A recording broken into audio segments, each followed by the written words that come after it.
What's up, ladies and gentlemen? It's another castover. It's time to take a look at a map that I don't think we've featured in the castover series. This is Delta Platform by Balothal. It's a bit of a mainstay, a long time map for probably over a year old, I guess. It's obviously back in the Hydra days when this map was created. So it doesn't always reflect the same design standards, you could say. But for AI, it's not really that much of a big deal, because, you know, the whole idea is we're not worried about them getting tilted and leaving the game. So let's take a look at how they do. And even though I don't mean to put Balothal on blast for this particular example, but even if you're in some situations where you're looking back over just old content, you know, content that was from another time, it can help to use that as an example of content that it basically just allows you to see how far you've come. And I think that's an interesting way to look at this. How far have we come?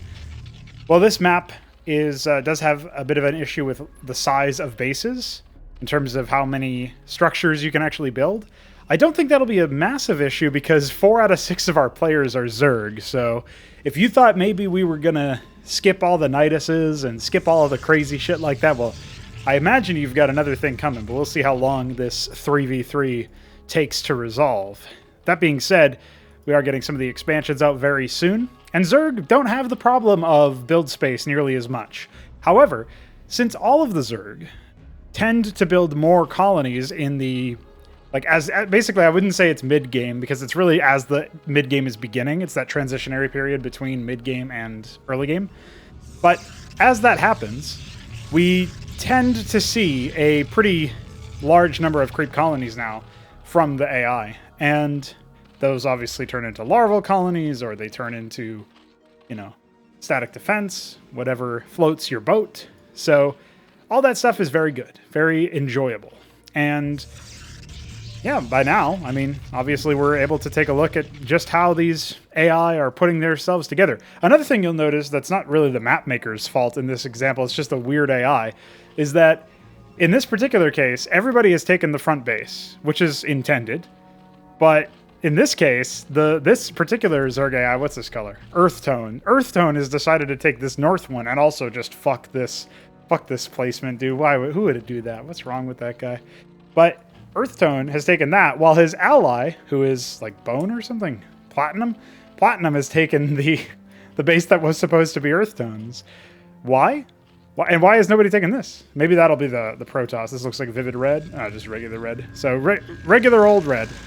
We'll take a look at that. We got Harlequin. I already know that color. This looks like, I was going to say maybe one of those colors that was added in the Auburn patch, and Mahogany indeed was. So I'm sort of right, but I didn't know what color it was. And this is Arrow. So maybe we'll remember those as time goes on. I will say that as overall progress continues on the Cosmonarchy game state, on the AI, it does feel nice to be able to pan over some of these Zerg bases and see generally more Droleth counts in the mid-game, especially in the early stages of the game. Like, yeah, this base just got set up and he's got 2 out of 3 workers on his Excisant, whatever. But in general, it's nice to see more colonies, more static defense as the time progresses. We don't see any right now, but it's also a bit early for something like that anyway. We do see a photon cannon. That's pretty cool. And we also see this AI saying, hey, why don't I have 6 gases in my main so I can actually put 6 gases worth of workers on my aquifers? Whatever. Weirdo. He's got a base getting set up now. And I imagine Harlequin will take this backside base pretty shortly. Still nobody going for a third, interestingly enough. It is only 3.5 minutes, but with how quickly the AI like to expand sometimes, you would be forgiven for assuming that maybe they would just go crazy. The Mahogany and Earth Tone are pretty similar colors when you're just looking at the units, I feel like, but on the minimap at least, they're very distinct. So I shouldn't have too difficult a time finding those. We got a very small gateway army happening over here. Got some misaligned doodads. Hard to see, though. Like, hard to know. Or maybe those aren't misaligned. No, they're actually fine. It was fucked up because of the fog of war or something. Blizzard, why'd you make this game so fucked? Now, we shall see what happens here. I like the optimism of this AI, placing the creep colony in that exact position. We actually have a lot of production coming out for a lot of these AI. This guy's obviously got a ton of Droleths on the main, and he's starting to saturate out his natural. Is mostly concerned about gas right now, so that's probably like a tech-focused AI. And yeah, we're seeing even more production for the most part, relying on units to do the defending for him, and this air build has decided to go with a single cannon and a single Panoptis as their defense force. It's not doing too hot, considering, obviously, 3 Zealots, 4 Zealots, whatever, just walked up here, but don't worry, the Zerg allies are here to help. And watch your scribes die. I believe that's 4 dead scribes. At least I see 3 corpses. So, yeah, maybe only 3. Of course it's 3. Why would I ever be surprised that it's 3? Come on now.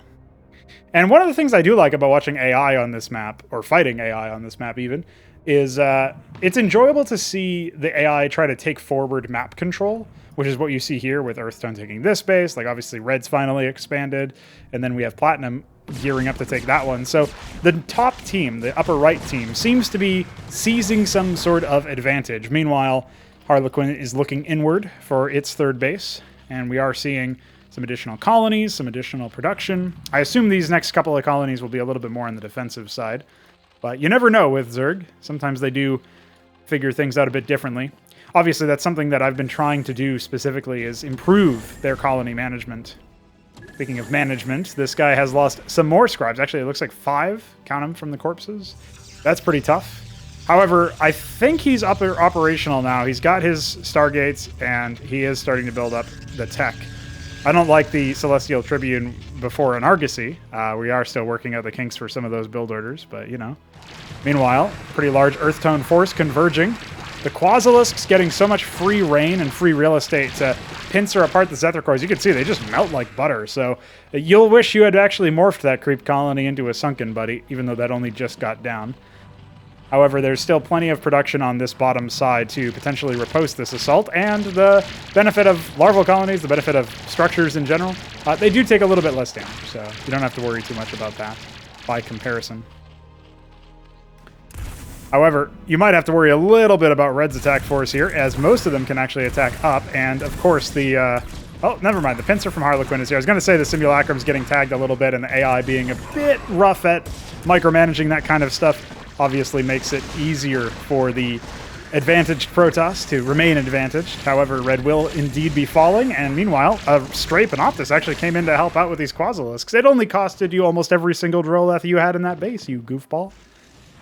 I do like, however, that as we see the upper right-hand players be essentially uncontested on the map, like attacks haven't really reached very deep into their territory, we're starting to see a general trend of these AI that are a little bit more tech-focused, right? These AI that are ascending up the tech tree in sensible manners, where obviously we already have tier 3 morphing for Harlequin, but he doesn't have that much of an attack force. So that's the trade-off, is he hasn't actually been able to engage in terms of map control. He's been on the defensive side. Now, admittedly, he does have a pretty large force overall, and I have to feel like he's probably going to be able to do some damage with this attack, especially with some Mahogany units also doing some damage over here.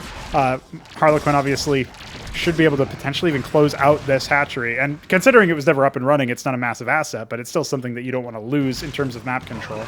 Maybe I was a little bit optimistic given the way that this attack force was split up a little bit, but it was still looking pretty solid from the bottom team. And it looks like they might still be able to bounce back, because remember, with the Argosies going down, we saw them a little bit here and there. And obviously with the higher tier tech coming in with a fleet beacon, you could see Solarians pretty soon. You're seeing an Archon Archives, which is a little bit, again, ambitious, a little bit extra, but assuming they get down a third base and pop some Grand Libraries down, they can actually use that tech. That should actually allow the bottom team to seize control. And I'm hearing Quasalisks, but I'm not actually seeing them. I don't know where they are. They're everywhere. But yeah, Convalisks coming out so early, like this guy was probably out around 7 minutes, and the tech was available for him pretty soon, or thereabouts as well. So imagining that plus the fact that they have an hostile lava form, and they can start making use of that higher tier tech pretty much straight away, considering they're about to get their third gas. I think Harlequin actually is a sleeper hit for like most impactful. And it's nice to see the Zerg actually doing that sort of thing. You know, some of the build orders are a little bit lackadaisical when it comes to that stuff. Obviously, this Platinum player has been under duress in the middle of the map for quite a while, so maybe you can come up with some goofball defense for why he hasn't ascended up the tech tree. Meanwhile, he does have two tier 2 tech structures, I suppose. So yeah, it doesn't really fly with me, and sometimes you will see them overbuild some of their tech structures, but overall, it is generally speaking... Oh, I guess the only example of that is the Iron Arrow. So overall, it's pretty solid. I'm still not seeing that many static defense structures, unfortunately. That's something that I still have to figure out the secret sauce to, the secret code that unlocks all of that. You see some more skirmishes. These kinds of skirmishes are almost like... They basically just tell you where the Maginot line is, where the line to fall back from is, where the line to keep going. And as you see these maps that are a little bit like diagonal or angular in nature, one of the things that is very enjoyable about watching AI games on this map is seeing the back and forth. It's almost in a weird kind of way. It's like a tug of war. And, you know, you get to see these little skirmishes, these sorties of assorted units jumping around and attempting, trying their hardest to do what they can. I didn't realize it, but yeah, Zerg are actually really, really effective against low HP units that leave behind corpses, which would be, you know, really row cores, obviously, as well as Zephyr cores, just because they engage in melee combat anyway, and then you get to heal over time. So that's always interesting. Again, under duress, they only just set up these colonies like maybe a minute ago, and yeah, I agree with the more critical viewers who are probably thinking this. Yeah, they absolutely should have been able to immediately morph those into some defense, but the fact that this, you know, the next attack came so soon is pretty remarkable. It doesn't look like they're going to be requesting for defense anyway, but that'll be just something that we can take a look at. We do have some Niduses coming out. That's obviously from the Othstal form itself. And while it's not a proxy, it's pretty close on a map like this. We get to see some of the exciting travel paths that the AI are going to take. And I think just in general, having a base like this, I mean, having the AI actually use Niduses is so big, particularly since with Zerg specifically, you can start to make your way across the entire map in a very small, like a fraction of the time that it was before. Which kind of opens the question as to whether or not Niduses actually break the game in some way. Like, should there be a travel time? Should there be some sort of intrinsic cost? Should Niduses just cost more resources? I did make them cost more resources in Cosmonarchy relative to vanilla, so in that sense, I already got you covered. But it's really interesting to see that the sort of battle lines continue to be drawn and developed. And even though the static defense stuff isn't working right now in this particular build, what we are seeing is some pretty exciting stuff come out from the AI themselves. It's very interesting to see all of the units be running around doing their thing. And we are starting to see, I think that's a charlatan somewhere. Yep, there it is. A symbiote charlatan, as it were. I came up with some custom prefixes that aren't like Protoss or Zerg, because obviously these shared technology units are meant to be of multiple races. So yeah, that's actually pretty big from Platinum to be able to tech into the Orboth Amelia, which I assume I'll be able to find. Oh, it's down here. He just decided to build it down here. Okay, fair enough. He's also got Othstal. Does he have double Othstal? Yes, we can say double Othstal. That's a real thing. For when you need to make sure you keep your Niduses. And so yeah, just off the back of the crazy efficacy of the Charlatan, it seems like the battle lines are being pushed back a little bit. We do have a Nidus here, so that'll set up an exit fairly soon, I'm sure. A massive Harlequin force now on the way to disrupt any would-be expansions coming out from Red, who actually hasn't been able to take a third base, believe it or not. He's still stuck on 2 bases. And these ramps, they might be an artifact of a bygone era insofar as you wouldn't really see very tiny ramps. They might be the saving grace that Red needs to rely on at this point. So it's going to be really interesting to see how this is. It's almost like the Rilla Rokars in some ways are working against the Harlequin AI as he's trying to get his fat ass up here. He's busting down the gateways, trying to get a little bit closer. Some flyers also swooped in from a couple of other different players.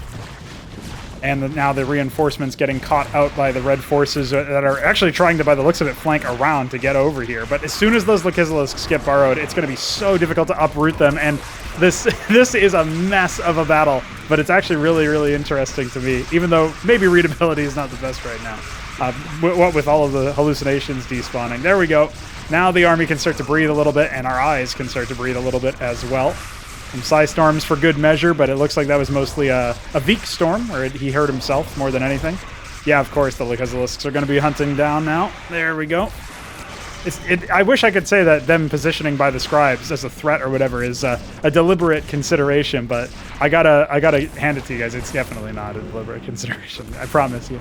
Here we go. We get to see some Solarian kiting. Veek was working on fixing that because he noticed in a couple of the castovers before Solarians weren't really doing too much, and I noticed that as well. But I just thought that they hadn't existed. And then he reminded me that, yeah, actually, once upon a time, Solarians did in fact exist.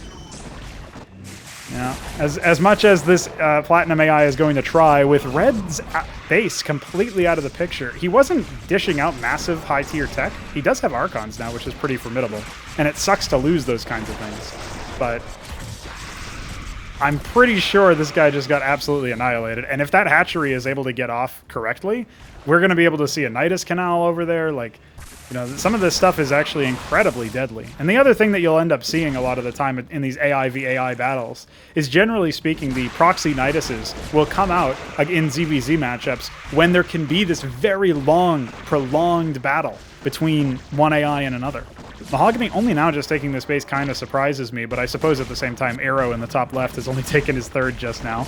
And yeah, you're gonna need to start migrating some more Drolets after this, considering, just look at the amount of income that this AI must have, considering every single larva instantaneously turned into an egg. And yep, just like that, Earthtone's forces have fallen. It's now a question of whether or not he can defend this brave new world that he finds himself in. I don't think so, personally. Pretty sure he's done for. However, I was pretty sure Red was done for, and he's proven me wrong. So, say what you will about the AI here. They are holding on. In fact, Platinum, his mid base there, is looking quite healthy. He is only on 3 bases, mind you, so his income is not going to be able to match something like Harlequin. Here comes a Nidus Canal. Specifically, looks like it's actually Mahogany's.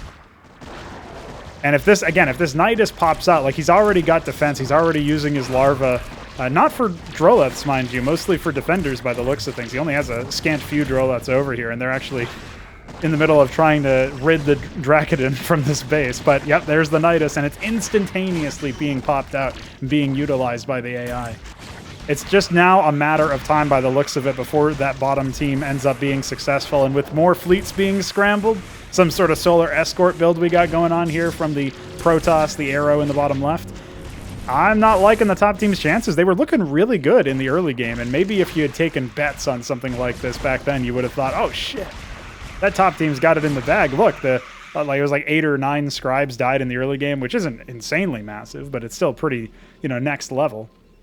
Now we get to see what happens when you, well, for one, when you have such close together bases. You get Zerg that just eat your base. No build space needed for you, by the way. But the other thing that happens over here is when you're able to survive the early game with a tech rush, you are able to make use of that extra tech. There you go. Another mind-controlled storm is the best way I can describe that one. Augur will have to be enough to push this one back. But the question of whether or not they can actually succeed in staving off this assault, that's an open question that has no immediate answer. However, I guess with the bulk of the Protoss forces anyway being caught up in that middle battle, this is pretty interesting, because it seems like the bottom team really should be winning a little bit harder now. And right now, they are getting driven back a little bit. Maybe not back, but they're not being able to progress as far forward as maybe you would expect them to be, considering their positioning. And I think that's mostly due to the fact that the opposing team in the top is doing a really good job of isolating a bunch of segments of the army and then using defenders' advantage with the proximity of all of their production structures and some well-placed storms, finally, we get to see, to really stave off this assault. But I do feel like it's a death of 1,000 cuts at this point. I can't see the Protoss holding off against just endless, seemingly endless amounts of Zerg units. And now some static defense actually does exist in this base. We got 2 Sunkens and a Spore. We got a Sovroleth even attached to the larval colony, which, you know what, I think is kind of goofy, but I'm not going to legislate against, because buildings are units too. Stop building shaming. Hashtag. And we have some hallucinated legionnaires that might be able to be of service, but only temporarily, and in fact, it looks like most of them have already been dethroned anyway. Now, the question is, Harlequin and Arrow uniting their forces together to try to dethrone Platinum, in fact, and a proxy Nidus from Harlequin. Okay, this has to absolutely go down, otherwise Platinum will surely end up falling here. He's tickling it a little bit, but these Lakizilisks are mostly focused on dealing with the Rilla Rokors by the looks of things, and as a result, they just aren't able to put the finishing touches on that thing. We'll have to wait and see whether or not it actually pops, and even if it does, whether or not there are enough units nearby to actually handle it. I thought for a second the link was busted, but that's actually them coming out of the Mahogany one. And yeah, these units are so deep now. And I mean, you got a lot of Cantavises, and the AI is pretty good at like repeatedly spamming the same ship. But I mean, there's only so much you can do, and only so many augurs you can create even to fully convince yourself that you aren't going to die. And with this Nidus Canal now finished, you can actually chain together these Niduses on the AI team where they can pop out of the Mahogany Nidus just to go straight into this Harlequin one. And, well, I think that says it all. The mid-base falls. And now I feel like it's only a matter of time before forces are able to converge on that one. And when you divide and conquer like this, the AI isn't doing it deliberately, but it is an effective strategy. Now we're actually seeing the augurs start to fall. I'm actually kind of surprised Solarians are even doing anything against the augurs. It looks like a lot of them just got killed by the final hour passive, and there are 2 more to contend with. But these have an innate timer associated with them, and really that time is not a resource that this top team seems to have a lot of. They have a lot of Droleths. They can use a lot of their Droleths. It's a good thing there's no supply cap, because they would all be Droleths. I wonder why CCMU happens, because there's some very strange AI bug where deep within the code, Blizzard has nested some psychotic thing that tells the AI to spam Droleths for no reason, and we can't, well, it's obviously not for no reason, but it feels like it's for no reason, and we can't figure out what the actual reason is. So, yeah, Solarians are sometimes being popped, but this morass of Harlequin air units, this throng of death that is rampaging through the base. I mean, there are just no more scribes for this red player. Everything that he's spending money on right now is just from the bank. He has 0 income, and it looks like he's not even, spinning off his Nexuses either. He's got nothing. He's actually finally fallen. A very valiant effort, I have to say, but it's not surprising to me that it's done for. I like the idea of this hatchery in general. Unfortunately for Platinum, I don't know how successful he's going to be overall. I mean, Mahogany still has a ton of tier 1 units, but it really doesn't matter the tier at this point. What matters is the fact that he's got the superior numbers, and he's summoning Earthtone's forces out. He's calling them out. He's saying, hey, get off your ass. Come down here and fight me. But I don't actually think it's something that they want to be able to do. Meanwhile, we see some Thraitholeths. I haven't actually seen Thraitholeths in a ton of time, so it's nice to see some Plague out. Actually, who owns this one? This is Mahogany. Okay. So I actually thought that was like a top team one, but I guess it shouldn't surprise me. And yeah, it started to spread. The AIDS is spreading. The coronavirus. How unfortunate. Now, the one benefit of having a high HP structure out here in the open is that it does occupy things like the Solarian and stop them from being able to contribute to the fight, and then you can sort of pick them off. But again, that feels like something that you can do in a pinch, not something that you need to rely on forever. And let's be honest, it is a forever thing at this point. We got more augurs on the field, but again, this guy is running. He's got hero units is what he has, and when they die, it's game over for him because he has nothing. 0 money, 0 workers. A practically dead man walking. Dead AI walking. Walking. Dead man walking. I actually forget where Dead Man Walking came from as a unit response. I think it was some StarCraft 2 hero. I guess it was probably Tychus. What a dummy. I hear more plagues. Yep, I see more plagues. See more butts. Well, those units are just... This whole area is... Yep, you're all infected. Sorry, guys. You're going to have to stay at home for 2 weeks. Jesus Christ. It just keeps happening. Perfect. That's what I wanted to see. That's exactly what I wanted to see. I should have screenshotted that, but that's okay. I'll take the screenshot later inside the video. Crazy. Oh, a giant Harlequin force has now decided it's time to clear out Red's base on the hunt for all of the Zerg Droleths. Yep, get the plague onto the Droleths, please. Here we go. We have the Zerg left. It's being tickled. Will it die? Yep, spread the plague. Here we go. It's over. It's all over. Jesus. All right, it actually isn't all over for those particular units, but it's a timing thing. Ah! I like how the Solarian seems pretty convinced that it needs to attack, but because it's kiting, I think, its units could never actually return, so the stewards never returned to cleanse the debuffs, and therefore they were never ready to attack. I think that's what that bug was. Pretty sure that's what happened. Here we go. Massive number of units. We have a lot of Sovereigns attached to that Convolus. That's pretty cool. And yeah, at this point, I mean, we finally have an answer to who is who, what was what, and who was the weakest link. But this was a real match, okay? It wasn't like that last cast over. This is a real match of Cosmonarchy.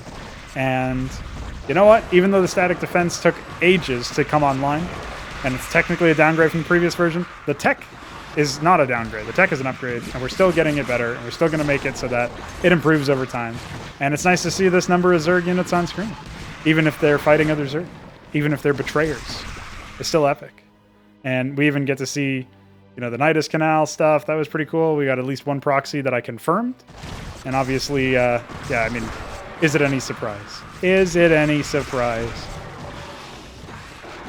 I have to wonder how impactful the Protoss players even were, really. I guess with the Augurs, I mean, they slew untold amounts of Zerg units. It's just eventually the tide was too overwhelming, and it didn't help that there were like capital ships in their base from the other players, so it's pretty good too.